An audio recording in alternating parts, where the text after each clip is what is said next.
everyone, a very good morning. I am Miss Aisha Siddiqui. Welcome back to Arham College channel, and I hope everyone is fit and healthy and you all are taking all the precautions, eating healthy, staying home, staying vaccinated or as well. Please take your vaccinations, as I'm already saying all the time before the lectures start. I hope people are not feeling that the vaccinations are, having side effects and all. Yes, you'll fall a little sick after 15 to 12 hours, but later on, you will get all right, and it will help you to stay safe and protected from the virus. All right. Now, to start with, again, I'm Aisha Siddiqui. Welcome back to this channel. I am going to do General English for the second year BA students.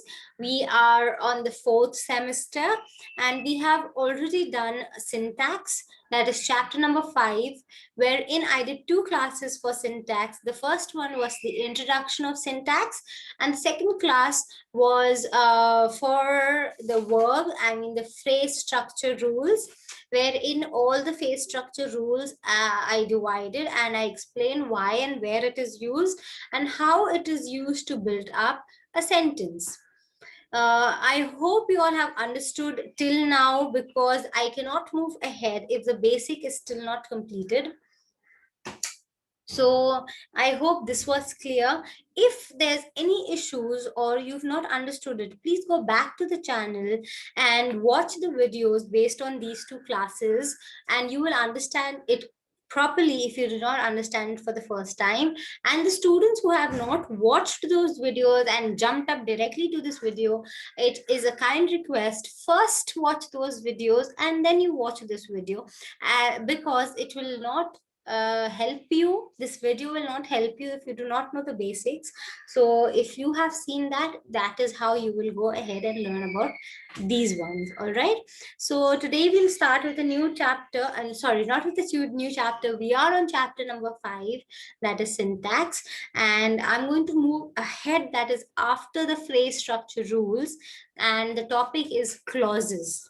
All right, once we understood that sentences are important and sentences are built by different words and what types of words are added, that means all the phrases. Which are the phrases? The noun phrase, the adjective phrase, the verb, the adverb, and much more, right? After knowing a lot about phrases, we can move ahead to what is clauses, as phrases is a little part but clauses is a little complicated one. All right, so we will be moving today to clauses.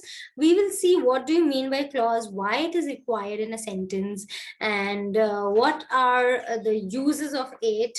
And then later on, we will see some examples to it, and therefore we will see parts of clauses.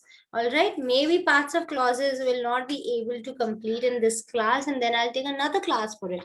But let's start with it. And I'd like to start by sharing my screen. Please stay tuned, everyone. All right.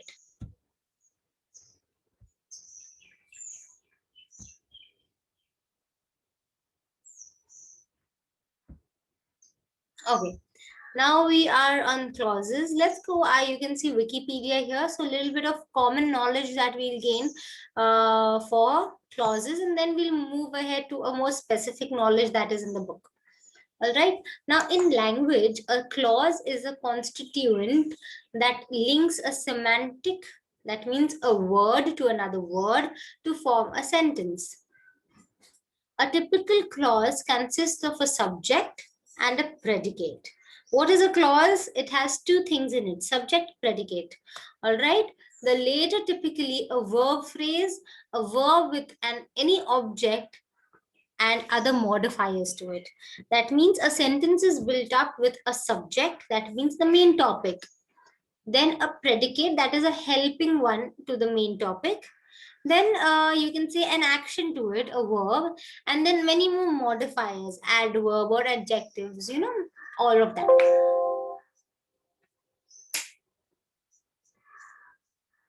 So here you can see the subject is sometimes not said. That means it's not actually told that it is a subject. It is a null subject, if you can say. Then we have for all these things together builds up a sentence. A simple sentence usually has a single finite clause, that means a simple clause, a verb, an independent verb. More complex sentence has main clause, subordinate clause, dependent, independent clauses, and then many more modifiers to it. All right. Now, if you see, clauses can be classified according to very different traits. Then the position of the finite verb has one major trait used for classification. So there is standard clauses, verb clauses, WH, that is the question clauses, argument clauses, adjunct clauses, predictive clauses, and many more. All right. Now, what we just now did phrases. So we should know what is the difference between clauses and phrases. All right. There has been confusion about the distinguish between how can we distinguish what is a phrase, what is a clause. All right. This confusion is due to the parts of how these concepts are employed. The phrase structure that is given by Chomsky, I just said, began labeling many clauses. So it labels the clauses. What are phrases? They label the clauses. All right. The choice of label was influenced by the theory.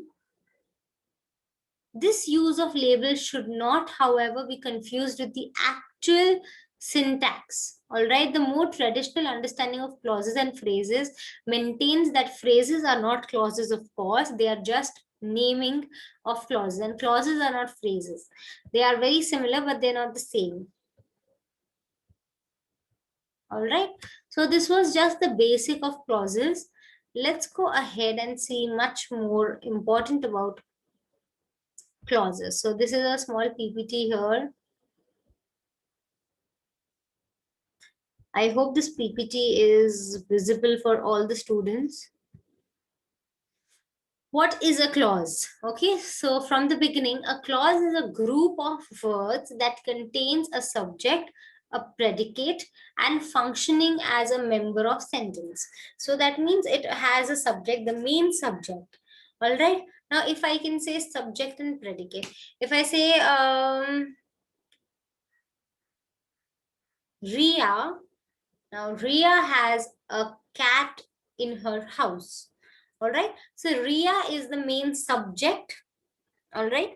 Has a cat in the house is the leftover part, is the predicate. That means it's helping Ria for something. Ria is the main topic here, the main subject here.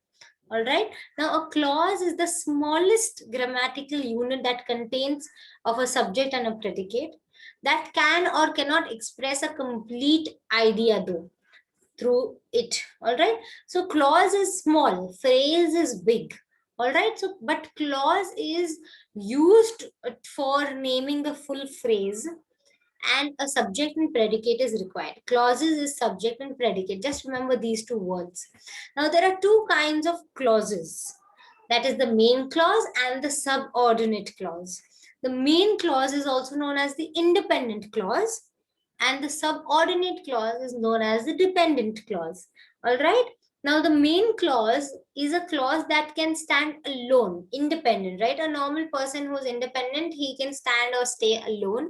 Similarly, the main clause in a sentence can stand alone without giving any meaning to it or without adding any predicate to it. All right. That means if I say Ria, so I know Ria as a person, she's like this, she's like that. All right. But if I don't need to add up anything if I just say Ria. But if I say Ria has, right, that means it's still incomplete. It's not an independent clause. When I say Ria has, that means it has to complete. The sentence has to complete. So that becomes a subordinate clause. A clause that has to have something added to it or added to the main clause, that means to Ria, which cannot stand alone. So it cannot stand alone, and therefore it has more part to it. That means a predicate part to it. In complex sentences, at least it consists of a main clause and a subordinate clause. For example, let's see, there's an example given here, main clause and subordinate clause. He believed that the earth was round. He believed is the main clause. That means he believed can just stand alone, right? He believed. He can believe in so many things, maybe religion, maybe some person, right? So it does not need to know anything, just he believed. Now, if you add a subordinate clause to it, it will complete the sentence. He believed that the earth was round. Here it comes to the subordinate clause. A subordinate clause modifies the main clause. All right. So the dependent one modifies the independent one. It gives some more information about the main clause. The subordinate clauses are divided into three different types: the noun clause, the adjectival clause, and the adverbial clause. So these are the three clauses that the subordinate clause has. So let's see the subordinate clause in detail. These are the three ones. Let's see the first one, that is a noun clause. A noun clause has a finite verb. So a noun, that means a common noun, a proper noun, it has a normal verb in it that shows or gives relation about the subject. All right, so if I say Ria jumped, so it gives some action or a verb to the noun, that is Ria as a proper noun, right? And functioning like a noun within a sentence. Now, common types of noun in English may include that, noun clauses I'm saying, that, if, whether, or the WH words. Now, here is not the common or proper noun. Now, it is the defining noun. That means that, that is a house, or if it wouldn't rain, whether you've come or not. And the WH words are the questioning verbs. All right, so let's take some examples of noun clauses. Noun clauses with the word that to it. I believed, I believe is a main clause. That everything happens for a reason. So that becomes the noun clause. It is connecting the main clause with the subordinate clause. I know. I know means I know everything. All right. That is the noun clause. Now it's bringing the predicate, that is the subordinate clause, and connecting it with the main clause. That the students studied their assignment. All right. Now let's see the use of noun clause if or whether. I don't know. Now, I don't know means I don't know anything, but I don't know if my sister is at home. If is joining the two clauses. I don't know whether my sister is at home. Whether is also joining. All right. So this is noun clauses. Now, noun clauses with the help of WH, that means question verbs. It comes to, I want to know what makes you laugh. What is connecting two things. I don't know where he lives. I don't know is a normal thing. Where is connecting both the clauses. Please tell me, how old are you? So how is the connecting verb, sorry, the connecting word, the noun clause between both. I wonder why Tom is absent. Why is here? When? Whom? Who? Whose? All these are noun clauses. A noun clause has its own subject and predicate. Now, a noun clause has a subject also and a predicate also. I know where he lives. For an instant, he is the subject. He means you're talking about him, right? He is the main part. The subject is lives. The main topic is lives. Sorry, so and lives is the predicate. He is the subject, lives is the predicate. Now, predicate is in a verb category because lives is an action, it's a verb. I know, I becomes the subject, I is the main topic about me. Know is the predicate, you're talking something more about me. Where he lives becomes the noun clause. All right. So you saw how noun clauses are required for clauses, right? For the subordinate clause. Now we'll go to adjective or adjectival clause. An adjective clause is also known as a relative clause. That means it's a relative of someone. It is a clause that modifies a noun. Any noun that you've taken in the sentence is going to modify it. It structures or gives information about nouns. It gives you some more information of the noun. All right. Let's see, for example, what is a relative pronoun? who, whom, that, which, whose, where, when. Mostly the WH questions you will say. All right. So it has two types, the non-restrictive and the restrictive type. Let's say the non-restrictive adjective clause. The clause that simply gives extra information is the non-restrictive. That means there is no rules and regulations to it. There is no restrictions to it, right? So the non-restrictive ones are the adjective non-restrictive. The restrictive ones that gives you only limited information and not full proof information. All right. Let's see the examples of the non-restrictive adjective clause. My older brother's car, which he bought 2 years ago, has already needed many repairs. It has given you a lot of information using the which, the WH question word. Now here, the example of restrictive. The room that you reserved for the meeting is not ready. It is not giving you much more information why it is not ready. There was this problem, that problem. No more additional information is not given. But it is using the word that. So that is the word that is connecting the subject and object. Sorry, the subject and predicate. Other examples here, just let's see the who function and the whom function is used. The beautiful lady who sits next to me is friendly. Who is adding here? The beautiful lady that sits next to me is friendly. Who and that does the same type of work. The beautiful lady whom I met yesterday was friendly. This is also connecting, right? Now, what is the correct and the incorrect grammatical word? The beautiful lady who sits next to me is friendly, and that sits next to me is friendly. So who and that is proper, but incorrect one is the beautiful lady sits next to me is friendly. So there's no nothing added to it. How you're describing that this woman who's sitting beside me is friendly, you're describing with the help of the clause that is who or that. So it's important in a sentence. Here also the same thing. These are also other examples. Now we'll be doing the adverbial. All right, just a minute. I can share my screen back.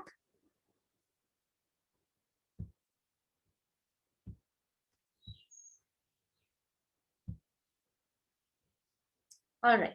So I hope my screen is visible. We are on the adverbial clause. Now, an adverbial clause functions like an adverb. That means what is an adverb? Giving more information or giving some information regarding the reason, the manner, time, place, condition, purpose of the action that has happened, or to modify the action that is happening, right?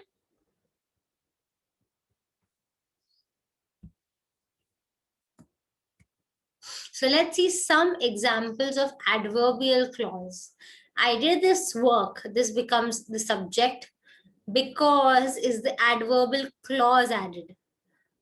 Because this work is part of my educational project. The reason is given, right? So because gives you the reason, of course. Now he ate is the subject. He is subject. Ate is verb. Now as if is the adverbial clause showing you the manner. As if he were starving for months.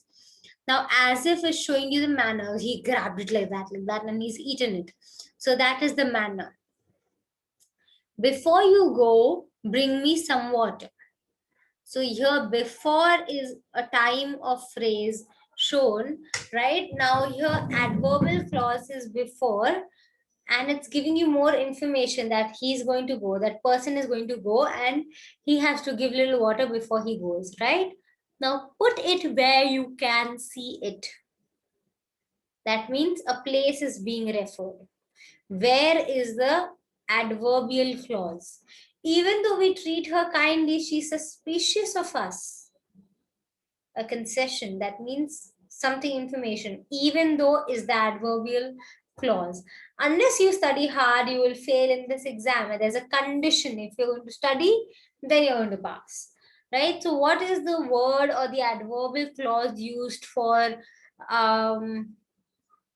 for condition here is unless. We need to eat so that we may live. It's a purpose, right? If we don't eat, we will die. That's a purpose. So a purpose is shown with the help of so that.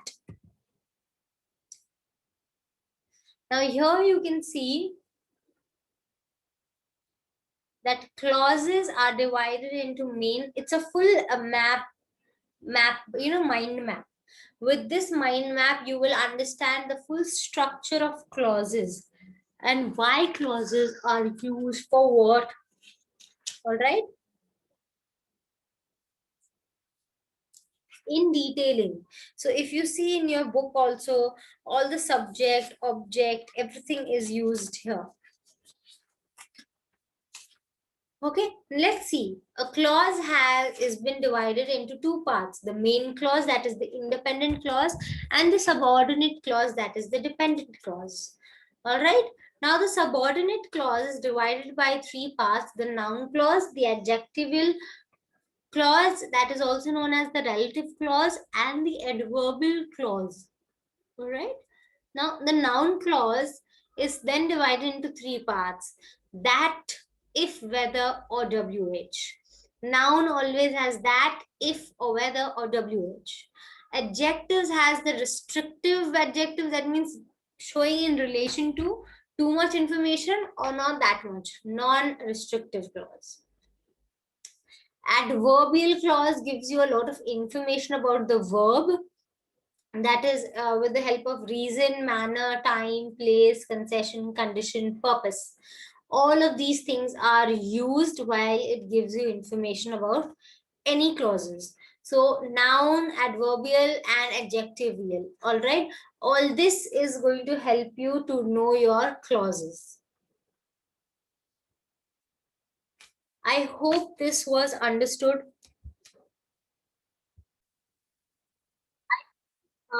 This is understood because noun clauses are very easy if you go to see subject and object and predicate is involved. So let's just quickly finish off with your textbook clauses.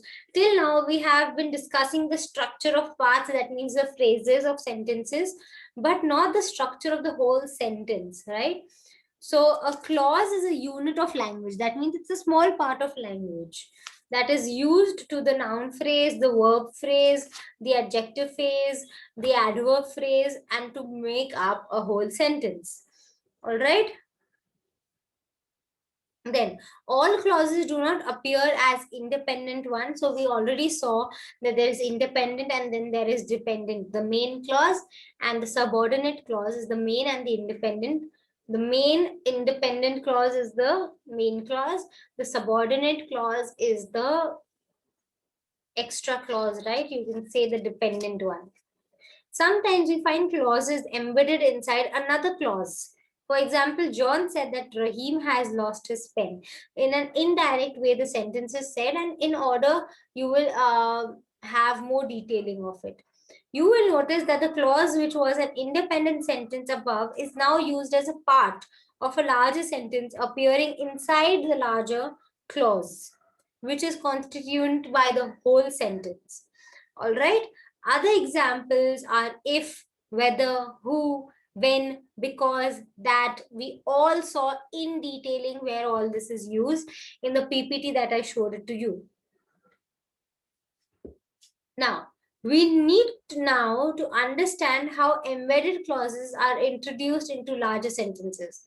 So how small clauses are put into larger sentences. All right. For this, we need to know that the clauses are of different types. We can easily recognize three main types of clauses: noun clause, adjectival clause, and adverb clause. These are the three different types of clause that I just now did it with you all in detail. All right.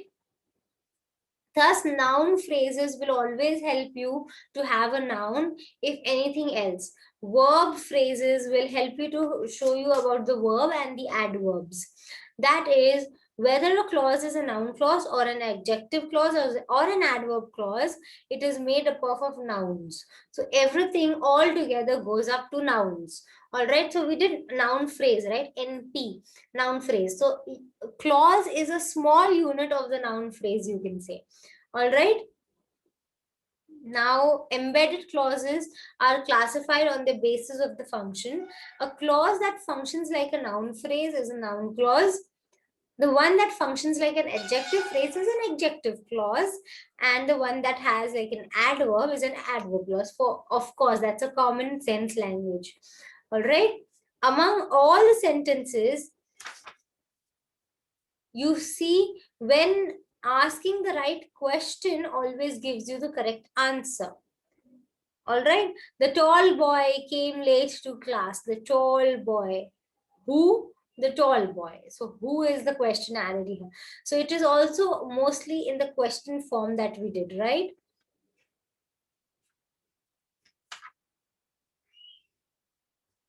So I'll just share my screen again just to show you the last part of it. Main clause, subordinate clause. Noun clauses is that, if, whether, and WH, then restrictive and non-restrictive, and then adverbial. All right, I'll just stop sharing here and I'll show you another part. Sorry. Okay. Yeah.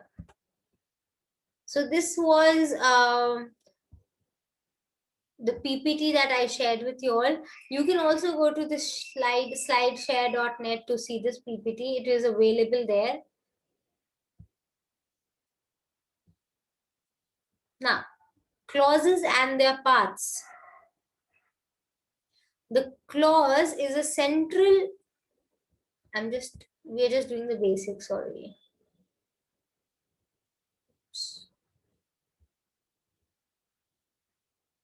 Yeah. The clause is the central unit of any language. A simple way of thinking about clauses is to regard them as a unit of language, a single message about an event, or to state something about that person. All right, here are some very general examples where clauses are conveyed.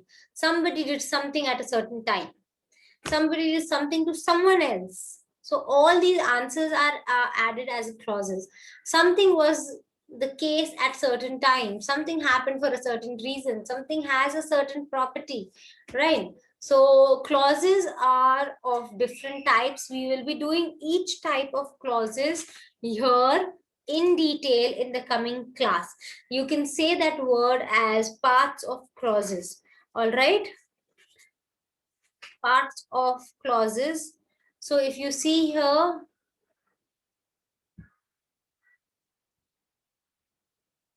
okay, not this one, yeah.